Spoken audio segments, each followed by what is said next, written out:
Golden child framed me, I got kicked out, now they beg for help. I grew up in a household where favoritism wasn't just an unspoken thing, it was blatant, undeniable, and exhausting. My name's Alex, and for as long as I can remember, my older sister, Jennifer, was the golden child. Jennifer was the daughter my parents always dreamed of. She was smart, talented, and beautiful, at least, that's how they described her to anyone who would listen. Every minor achievement of hers was celebrated, as if she had just discovered a cure for cancer. Honor roll? They threw a party. Got into a college prep program? They took a weekend trip to celebrate. Meanwhile, my accomplishments were barely acknowledged. I remember when I got my first A in calculus. I came home excited, waving my test in the air, expecting at least a good job. Instead, my mom glanced at it and said, "Well, Jennifer took that class a year earlier than you." That was it. No smile, no encouragement. Just a reminder that no matter what I did, I'd always be trailing behind my sister. This pattern continued throughout our childhood. When Jennifer decided she wanted to take piano lessons, my parents bought her a brand new baby grand piano. When I wanted to play the guitar, they told me to save up for it myself. If Jennifer got sick, they treated her like she was made of glass, hovering over her with soup and warm blankets. When I got the flu, I was told to tough it out. But the most painful part of it all? The money. Jennifer wanted to go to an expensive private university. My parents shelled out over $300,000 for her tuition, housing, and expenses without hesitation. They even bought her a car, a brand new BMW, as a going-away gift. When I graduated high school and asked for help with college, they told me, "We don't have the funds to support you, but you can always take out loans." That was the moment it hit me. I wasn't just the less favored child, I was nothing more than an afterthought to them. I worked through college, juggling a full course load while taking shifts at a local diner. I lived in a crappy apartment with 3 roommates, scraping by while Jennifer was out partying on the money my parents provided. Whenever I mentioned how hard things were, my mom would tell me, "You need to learn to be independent." As if Jennifer wasn't still living off their money well into her mid-20s. After I graduated, I decided to keep my distance. I didn't cut them off completely, but I stopped going out of my way to seek their approval. I built my own life, got a decent job, and worked my way up without a cent from them. I still went home for holidays, but I kept interactions to a minimum. Then, the inevitable happened. Jennifer, their perfect golden child, made a mistake. She racked up an insane amount of credit card debt, luxury vacations, designer clothes, spa trips, all funded by her parents' never-ending support. She called me one night, crying, saying she was drowning in debt and didn't know what to do. I was hesitant to get involved, but I listened. She admitted she'd already asked my parents for help, and they had, of course, paid off a portion of it, but it wasn't enough. She needed more, and she needed it fast. "I thought maybe you could loan me some money," she said. I laughed. "You're joking, right? You do realize I've spent my whole life struggling because Mom and Dad wouldn't give me a dime." She sighed. "I know, but this is serious. I'll pay you back, I swear." I told her no. And that's when the calls started. First, it was my mom. "Alex, Jennifer is in trouble. Can't you be a good brother and help her out?" "No," I said. "I don't have that kind of money." "Well," she huffed, "if you were more responsible with your finances, maybe you would." I almost lost it. "Are you kidding me? I've been responsible. That's why I'm not in debt. Maybe you should have taught Jennifer the same lesson."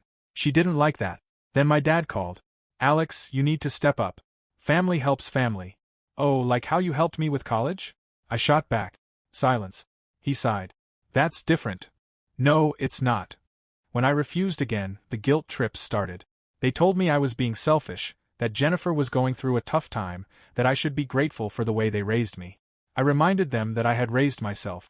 Eventually, I stopped answering their calls. A few weeks later, I got a text from Jennifer. "Thanks a lot, Alex. Because of you, I had to move back home." And that's when it hit me. For the first time in her life, Jennifer was facing real consequences. No safety net, no handouts, just reality. I wish I could say I felt bad. But honestly, I didn't. For years, I had been treated as the lesser child, ignored, undervalued, and left to fend for myself. And now that the golden child was finally experiencing what that felt like, they expected me to fix it? Not happening. I haven't spoken to them much since.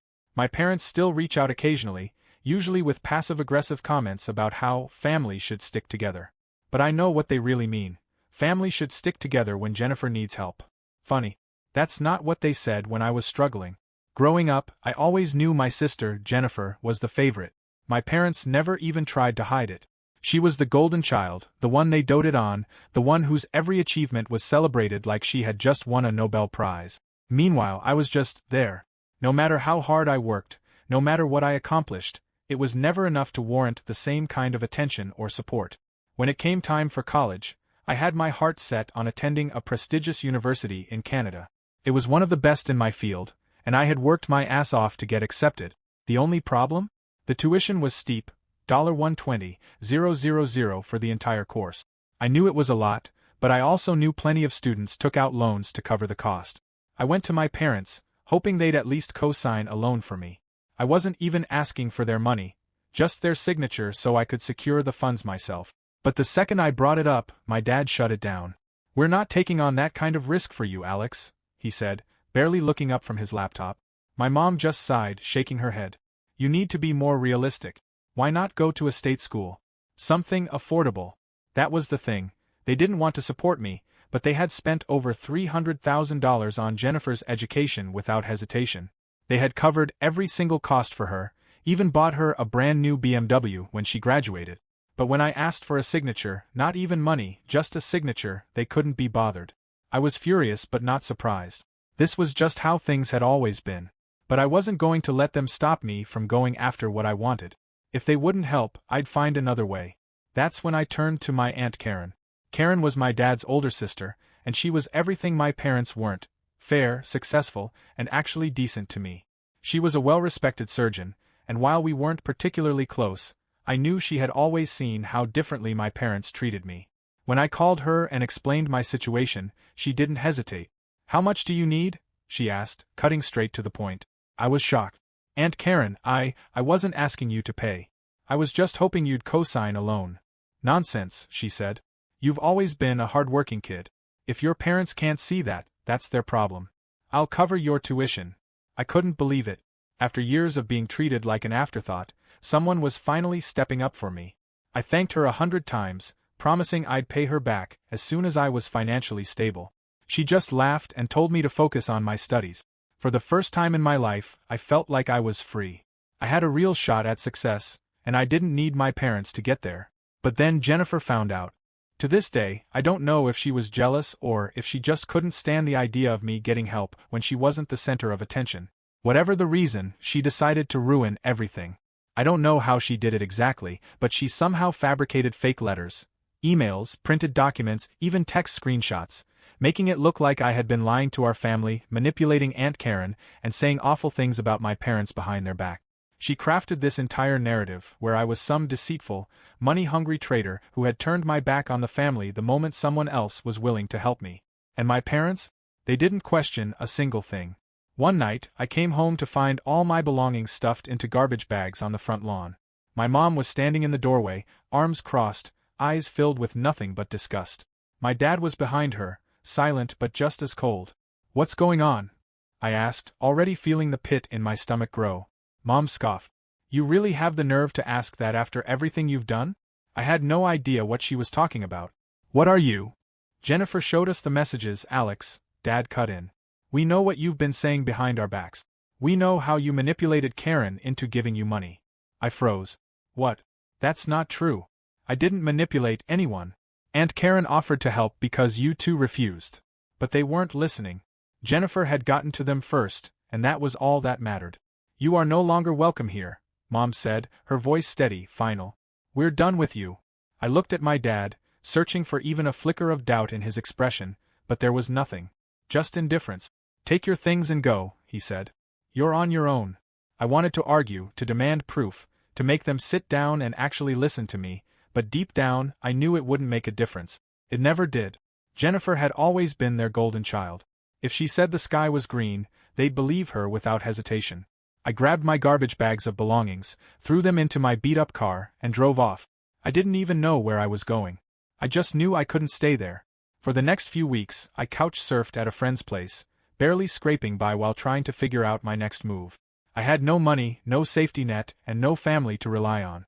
When Aunt Karen found out what had happened, she was furious. She called my parents and ripped them apart, demanding to know how they could be so gullible. But it didn't matter. They had made up their minds. Karen didn't just stand by, though. She told me to pack a bag and move in with her until I got settled. She even paid for my flight to Canada, making sure I got to my university without any more problems. If it weren't for her, I don't know what I would have done. Years later, I built a life for myself. I graduated, got a great job, and made something out of the mess they threw me into. My parents? They never reached out, never apologized, never tried to fix things. But Jennifer did. A few years ago, she called me out of the blue. I almost didn't pick up, but curiosity got the better of me. "Alex," she said, her voice softer than I remembered. I need to talk to you." I let out a dry laugh. "Oh, now you want to talk?" "I messed up," she admitted. "I made up those messages. I was angry. I was stupid. I never thought Mom and Dad would actually kick you out. It was the closest thing to an apology I was ever going to get. But it wasn't enough." "Why?" I asked. "Why would you do that to me?" She hesitated. "I don't know. I guess I hated that you got help when I never needed any. I wanted to be the one they were proud of." I shook my head. "They were always proud of you, Jennifer. That was never in question." She sighed. "I know. But I still wanted to make sure it stayed that way." That was the moment I realized something. It wasn't just that my parents favored Jennifer, it was that she had learned to weaponize it. And she did it at my expense. I told her I wasn't interested in reconnecting. I had built my own life, without them, without her. After my parents kicked me out, I had nowhere to go. My entire life had been packed into garbage bags and thrown onto the front lawn like I was nothing more than an inconvenience. I didn't have money, I didn't have a plan, and I sure as hell didn't have a family to turn to, except for Aunt Karen. Karen had been furious when she found out what happened. She called me the same night, her voice tight with anger as she demanded to know what my parents had done. When I told her everything, she didn't hesitate. "You're coming to stay with me," she said. "I'll book your flight." I tried to protest, telling her I could figure things out, but she shut me down. "You don't have to figure it out alone, Alex. I've got you." For the first time in my life, I felt like someone actually cared about me. Not out of obligation, not because they had to, but because they wanted to. The next morning, I packed whatever I could fit into a duffel bag and caught a flight to California, where Karen lived. She picked me up from the airport, and the moment I saw her, I nearly broke down. She hugged me tightly, no hesitation, no awkwardness, just warmth and reassurance. Her house was massive, nothing like the modest home I had grown up in. It was a sleek, modern place with huge windows, expensive furniture, and a kitchen that looked like something out of a cooking show. Karen was a surgeon, a highly respected one, and she had built a life for herself that my father never could. She showed me to the guest room, which was bigger than my old bedroom at home. As I put my bag down, I felt a lump form in my throat. I had spent years trying to prove myself to my parents, begging for scraps of their approval, and yet here was Karen, giving me more kindness in one day than they had in a lifetime. That night, we sat in her kitchen, drinking tea, and she told me something that changed how I saw everything. "Your dad has always resented me," she said, stirring her cup absent-mindedly. "I don't think he even realizes how much. When we were kids, he always tried to compete with me.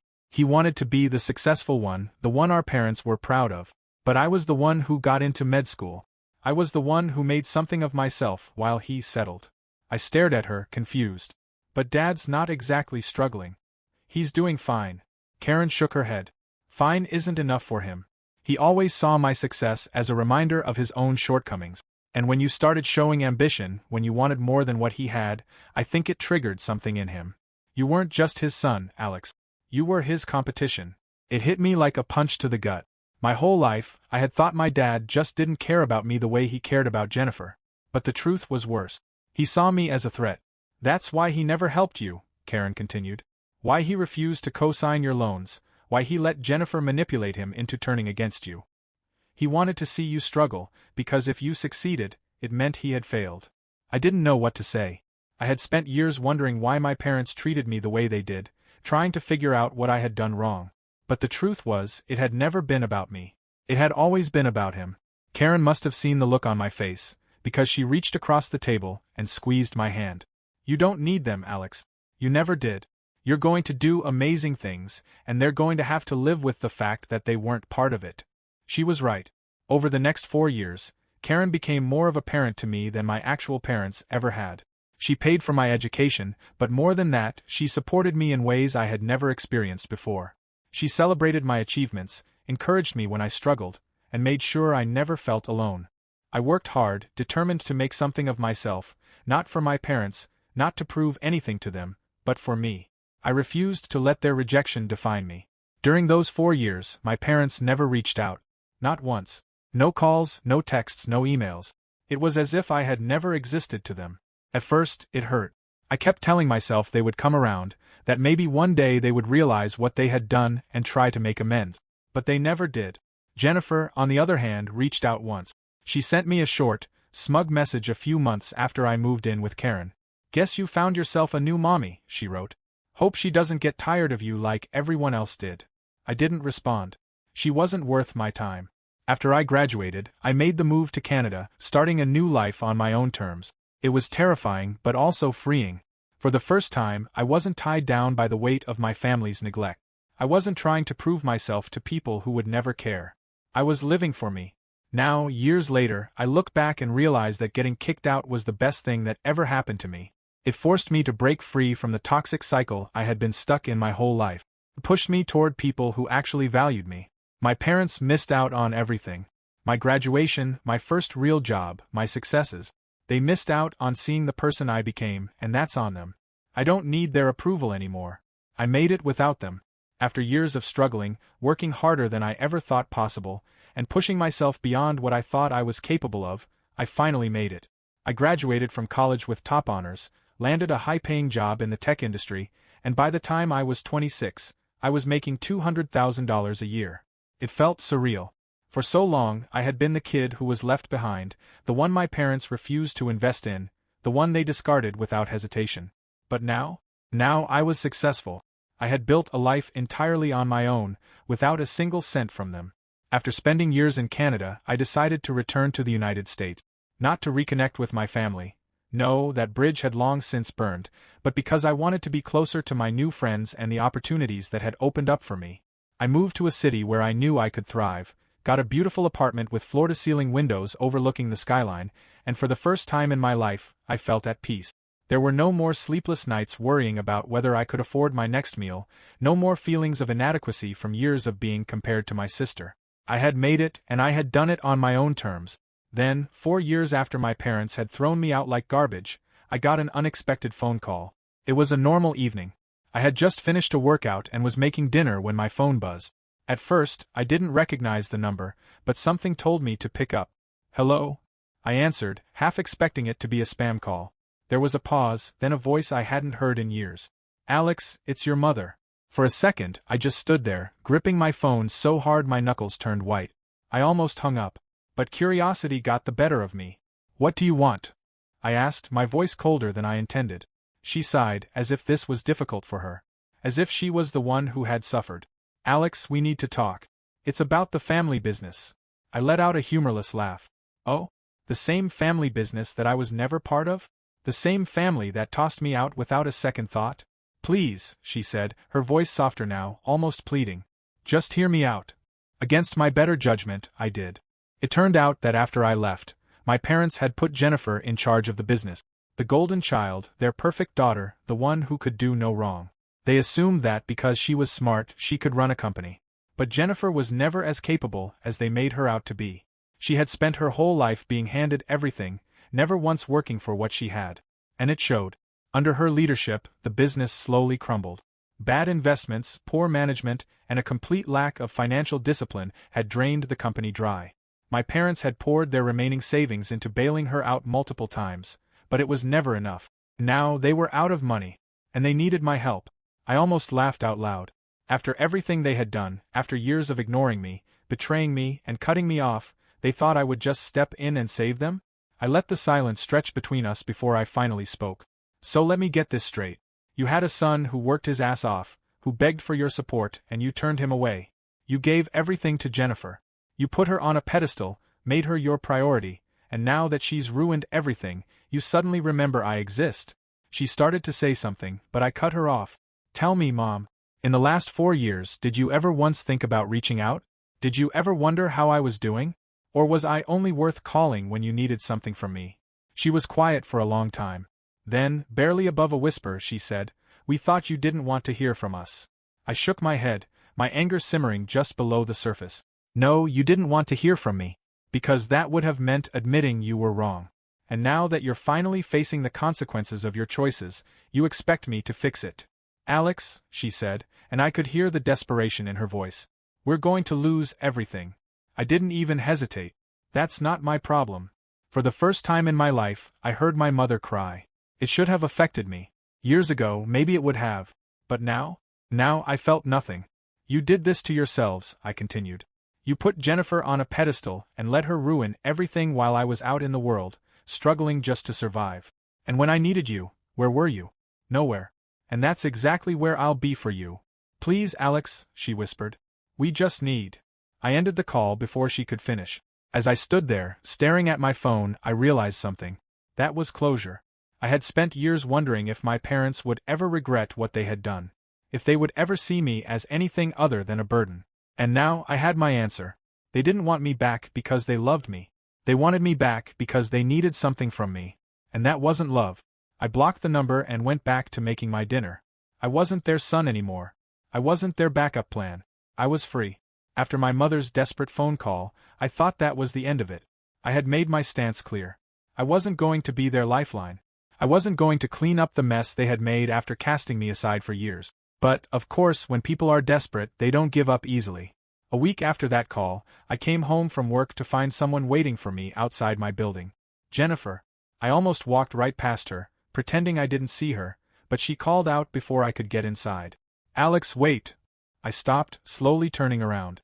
The last time I had seen my sister was years ago, when she had helped fabricate lies that got me kicked out of our parents' house with nothing. She looked different now, more tired, less put together. The confident, untouchable golden child I had grown up with was nowhere to be seen. What do you want, Jennifer? I asked, keeping my voice neutral. She gave me a small smile, as if we were just two siblings catching up after a long time apart. I just wanted to talk. I didn't buy it for a second. Talk about what? Her smile faltered slightly, but she kept up the act. About us. I know we haven't been close and I regret that. I really do. I let out a short laugh, shaking my head. Cut the crap, Jennifer. If you really regretted it, you would have reached out long before you and Mom decided to go bankrupt. She winced, but quickly regained her composure. I just want to make things right, Alex. We were kids back then, and I know I wasn't the best sister. You weren't a sister at all, I corrected. You lied about me. You got me kicked out of the house. You let me struggle while you sat comfortably in the life our parents paid for. Jennifer let out a deep breath, as if trying to stay patient. I made mistakes, but I want to fix things now. I crossed my arms. You mean you want me to fix things? That's when the mask started slipping. Her forced friendliness cracked just a little, and I saw the real reason she was here. The business is in trouble, Alex, she admitted, her voice suddenly serious. Mom and Dad already told you, but what they didn't say is that we've put over $500,000 into trying to save it. We're drowning. I looked at her, unimpressed. And that's my problem because? She looked taken aback, as if she genuinely expected me to feel some kind of sympathy. Because we're family. That word, family. It meant absolutely nothing coming from her. You don't get to pull that card now, Jennifer, I said coldly. You and our parents made it clear a long time ago that I wasn't part of your family. Her expression hardened. I know you're doing well, Alex. I know you have the money to help. I shook my head, almost laughing at how shameless she was. So that's what this little visit is really about? Not making things right. Not trying to reconnect. You just want a check. She swallowed, her face turning red. It's not just about that. I thought maybe if we worked together. I cut her off. No, Jennifer. You thought if you played nice, I'd feel guilty enough to bail you out. She went quiet, her jaw tightening. I could tell she wanted to argue, to convince me she wasn't just here for money, but we both knew the truth. You're the one who ran that business into the ground, I continued. You had everything handed to you your whole life, and now, for the first time, you actually have to deal with the consequences of your own actions. And instead of taking responsibility, you're here, expecting me to clean up your mess. It's not just my mess, she shot back, her voice rising. It's the family business. Not my family, I reminded her. You all made sure of that. Jennifer stared at me, her eyes searching for something, remorse, regret, hesitation. But she didn't find any. Finally, she let out a frustrated breath and stepped back. You're really going to let Mom and Dad lose everything? I tilted my head slightly. You mean the same people who let me lose everything? Yeah, Jennifer. I am. She clenched her fists, as if holding back whatever she really wanted to say, then turned on her heel and stormed off. I watched her go, waiting for that familiar guilt to creep in. But it never did. For once in my life, I didn't feel like the unwanted, discarded son. I didn't feel like the afterthought struggling to prove my worth. I felt like someone who had finally taken control. And I wasn't about to give that up for people who had never cared about me. After Jennifer's failed attempt to guilt me into saving the family business, I figured that was the last I would hear from them. I had made my stance clear. I owed them nothing, and I wasn't about to throw my hard-earned success at the same people who had abandoned me when I needed them the most. But as I had already learned, desperation makes people relentless. A few days later, I came home from work to find two people standing outside my building. My parents. For a brief second, I thought about turning around and walking away. Pretending I didn't see them. Pretending they didn't exist. But something inside me, maybe curiosity, maybe just the need for finality, made me keep walking. My father was the first to speak. His voice was quieter than I remembered, lacking the usual authority he carried when I was growing up. "Alex." I didn't respond right away. I just stared at them, waiting for whatever performance they had rehearsed for me. "Can we come inside?" my mother asked, her tone softer than it had been in years. "We just want to talk." I exhaled sharply, shaking my head. "There's nothing to talk about. Say what you came here to say, then leave." They exchanged glances before my father cleared his throat. "We're sorry," he said. "For everything." For the first time, I saw something I had never seen before in him: guilt. It wasn't an act. It wasn't just words meant to manipulate me. It was real. My mother, on the other hand, still had that familiar glint in her eyes. The one that told me she was already thinking 10 steps ahead, trying to figure out how to spin this in her favor. "We made mistakes," my father continued. "I made mistakes. I let my pride get in the way, and I failed you as a father." I crossed my arms, unimpressed. "It took losing everything for you to realize that?" His shoulders sagged slightly. "I think I realized it a long time ago. I just didn't want to admit it." My mother quickly jumped in, sensing the conversation slipping out of her control. "Alex, we are still your family. Families forgive. Families help each other." I almost laughed at how predictable she was. "You mean I should forgive you the same way you forgave me when you threw me out with nothing? Or help you the way you helped me when I begged you to co-sign a loan for college?" Her expression tightened, but she forced a sad smile. "We did what we thought was best." "No, you did what was best for Jennifer," I corrected. "And now that she's ruined everything, you want me to fix it." My father let out a heavy breath. "We aren't asking you to fix it." I gave him a look. "Then why are you here?" He hesitated, and in that moment, I knew. They might have come with apologies, but they weren't here just to make things right. They were here because they needed me. "We just hoped," my mother stepped closer, placing a hand on her chest as if she were the one in pain. "We hoped you could help us get back on our feet." There it was. I let out a humorless chuckle. "You mean you want money?" My mother bristled. "Don't say it like that, Alex. You have so much now, and we—" I cut her off before she could finish. "You have no idea how much I have. You don't know anything about my life because you never cared enough to ask." She flinched, but I wasn't done. "I built this life on my own," I said firmly. "Without you. Without Jennifer. Without a family to fall back on. And now that I've made it, you think I owe you something." I shook my head. "I don't." My father looked down at the ground, but my mother, ever the manipulator, tried one last time. "You're being cruel, Alex. After everything, you're just going to turn your back on us." I met her gaze, unflinching. "That's exactly what I'm going to do." She opened her mouth to argue, but I didn't let her. Without another word, I turned around, walked to my front door, and stepped inside. Before I closed it, I looked back at them one last time. My father looked defeated, as if he had finally accepted the reality of what he had done. My mother, on the other hand, still looked like she couldn't believe I wasn't giving in. I shut the door, and for the first time in my life, I felt truly free. No more guilt. No more obligation. No more chasing their approval. They had made their choice years ago when they threw me away. And I had made mine. I chose myself.